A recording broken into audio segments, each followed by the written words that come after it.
ನೀವು ನೋಡ್ತಾ ಇದ್ದೀರಾ ನ್ಯೂಸ್ ಫಸ್ಟ್. ನಾನು ವಿಜಯ್ ವೀರಪ್ಪ. ನಾಡಿನ ಸಮಸ್ತ ಜನತೆಗೆ ಯುಗಾದಿ ಹಬ್ಬದ ಶುಭಾಶಯಗಳು. ನಿಮ್ಮ ಮನೆಗಳಿಗೆ ನಮ್ಮನ್ನು ತಲುಪಿಸ್ತಾ ಇರುವಂತಹ ಕೇಬಲ್ ಆಪರೇಟರ್ಗಳಿಗೂ ಕೂಡ ಯುಗಾದಿ ಹಬ್ಬದ ಶುಭಾಶಯಗಳು. ಎಲ್ಲ ಜಾಹೀರಾತುದಾರರಿಗೂ ಕೂಡ ಯುಗಾದಿಯ ಶುಭಾಶಯಗಳನ್ನು ತಿಳಿಸ್ತಾ ಮೊದಲಿಗೆ ಈ ಕ್ಷಣದ ಹೆಡ್ಲೈನ್ಸ್.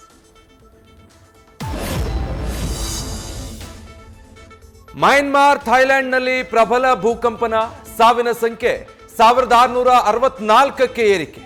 3500ಕ್ಕೂ ಹೆಚ್ಚು ಜನರಿಗೆ ಗಾಯ, ಮುಂದುವರಿದ ರಕ್ಷಣಾ ಕಾರ್ಯ. ಸಾವಿನ ಸಂಖ್ಯೆ ಇನ್ನಷ್ಟು ಹೆಚ್ಚಳ ಸಾಧ್ಯತೆ.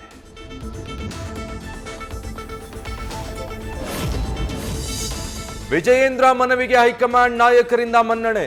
ವಿಶ್ವಾಸ ಗಟ್ಟಿಗೊಳಿಸಿಕೊಳ್ಳಲು ಮತ್ತಷ್ಟು ಆಕ್ಟಿವ್ ಆದ ಬಿವೈವಿ.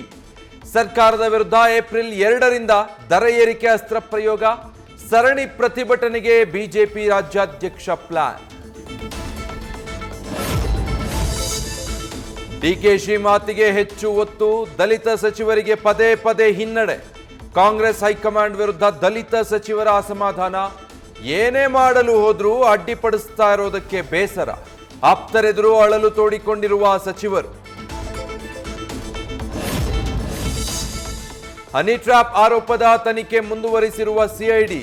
ಸಚಿವ ರಾಜಣ್ಣರ ಪಿಎ ಒಎಸ್ಡಿ ಗನ್ಮ್ಯಾನ್ ವಿಚಾರಣೆ. ಜಯಮಹಲ್ ರಸ್ತೆಯ ಸರ್ಕಾರಿ ಗೆಸ್ಟ್ ಹೌಸ್, ಮಧುಗಿರಿಯ ಮನೆ, ತುಮಕೂರು ಮನೆಗೂ ಭೇಟಿ.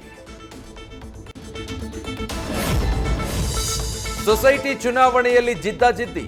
ಕಾಂಗ್ರೆಸ್ಗೆ ಓಟ ಹಾಕಿದ್ದಕ್ಕೆ ಜೆಡಿಎಸ್ ಸದಸ್ಯರ ಗೂಂಡಾಗಿರಿ ಆರೋಪ.